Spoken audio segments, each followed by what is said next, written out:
Hi, welcome to my channel. मैं Lokesh sir, मैं स्वागत करता हूं अपने चैनल पर। आज मैं फिर से एक नया और शानदार स्ट्रक्चर लेकर आया हूं। आज का जो स्ट्रक्चर है, स्ट्रक्चर नंबर 13 है।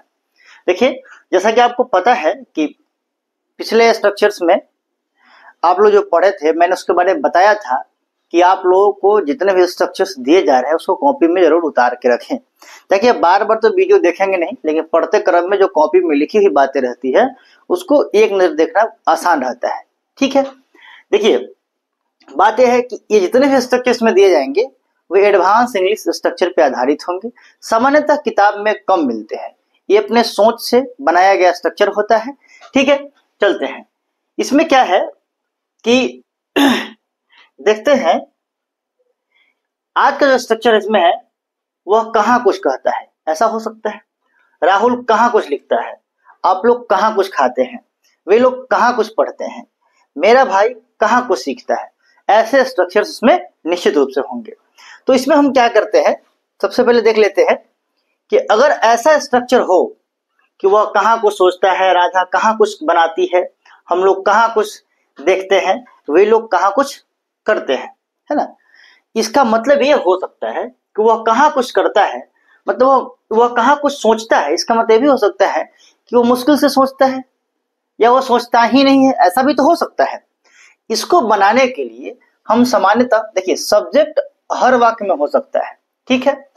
उसके बाद हार्डली का इस्तेमाल करेंगे या उसके बाद में V4 या V5 का इस्तेमाल करेंगे। हार्डली के बाद में V1 या V5 का इस्तेमाल करेंगे। V4 नहीं, V1 या V5 का इस्तेमाल करेंगे।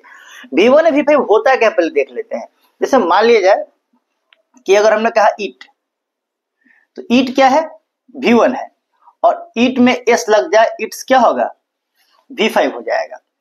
अगर मैंने कहा गो, तो गो क्या है, V1 है, और गोज क्या है, V5 है। वॉक क्या है, V1 है, वॉक्स क्या है,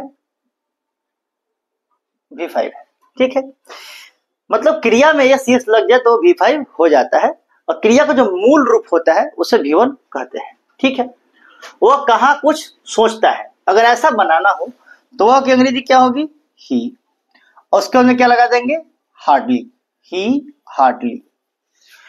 और ही हार्डली और सोचना का मीनिंग क्या होगा, सब्जेक्ट में हो गया ही, उसके बाद में हार्डली हो गया, उसके बाद V1 या V5 में से कोई एक लगाना है। एक और बात ध्यान रखना है कि जब सब्जेक्ट सिंगुलर हो तो V5 का इस्तेमाल करते हैं, और सब्जेक्ट जब प्लूरल हो, जैसे यहाँ सब्जेक्ट प्लूरल है, तो V1 का इस्तेमाल करेंगे, है ना। तो अगर वह सिंगुलर है तो V5 का इस्तेमाल करेंगे। जाहिर सी बात है कि यस यस वाली पार्ट को लिखेंगे। तो ही हार्डली सोचना क्या होता है, थिंक, यहाँ पे क्या हो जाएगा, थिंक, और कुछ का मीनिंग क्या हो जाएगा, एनीथिंग। ही हार्डली थिंक्स एनीथिंग। ठीक है, थिंक्स क्यों होगा, क्योंकि ही सिंगुलर है इसलिए यस लग जाएगा। राधा कहाँ कुछ बनाती है, तो क्या हो जाएगा, राधा हार्डली, हार्डली, और बनाने का मतलब खाना बनाने से है, राधा हार्डली कुक्स एनीथिंग। अब यहाँ पे कुक्स क्यों हुआ, तो राधा चूंकि क्या है, सिंगुलर है, तो कुक्स होगा। अब बात यहाँ एक और चीज है, हिंदी में तो प्रश्न पूछ रहा है, तो लिखेंगे राधा कहाँ कुछ सोचती है, तब ये प्रश्न पूछने की तरह फील हो रहा है, इसलिए इसमें हम क्वेश्चन मार्क दे सकते हैं। लेकिन अंग्रेजी बनाते वक्त अब यहाँ पे क्या देंगे, फुल स्टॉप जरूर देंगे।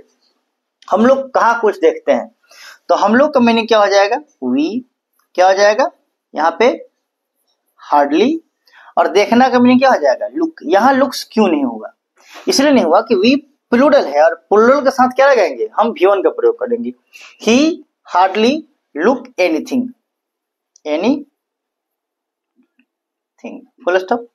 वे लोग कहाँ कुछ करते हैं, तो वे लोग का मीनिंग क्या हो जाएगा, दे हार्डली, दे हार्डली, करना का मीनिंग क्या हो जाएगा, do, they hardly do anything, they hardly do anything. ठीक है, आपको समझ में आ गया होगा। चलिए आगे चलते हैं। आगे है यहाँ पे जो स्ट्रक्चर्स दिए गए, उस स्ट्रक्चर पे आधारित ट्रांसलेशन दिए गए। एक में वह कहाँ कुछ कहता है, कहना का मीनिंग क्या हो जाएगा, से। राहुल कहाँ कुछ लिखता है, लिखता का क्या हो जाएगा, राइट। देखिए कुछ लोगों को तो आता ही होगा, लेकिन जो बच्चे नए हैं, जो शुरू से सीख रहे हैं, उन लोगों के लिए कभी कभी वर्ड में प्रॉब्लम होता है, तो इसलिए लिख दे रहे हैं। खाना का मीनिंग क्या हो जाएगा, ईट। जैसे आप लोग कहाँ कुछ खाते हैं तो ईट हो जाएगा। वे लोग कहाँ कुछ पढ़ते हैं तो पढ़ना का मीनिंग क्या हो जाएगा, रीड। हालांकि वाक्य में बनाते समय रीड का हम छोटा वाला आर लिखेंगे, रीड ऐसे लिखेंगे, ठीक है। मेरा भाई कहाँ कुछ सीखता है, तो सीखना का मीनिंग क्या होता है, LEARN, लर्न। ठीक है, आशा करते हैं आपको समझ में आया होगा। तो प्लीज इस वीडियो को लाइक शेयर कमेंट जरूर कीजिएगा। बहुत बहुत धन्यवाद।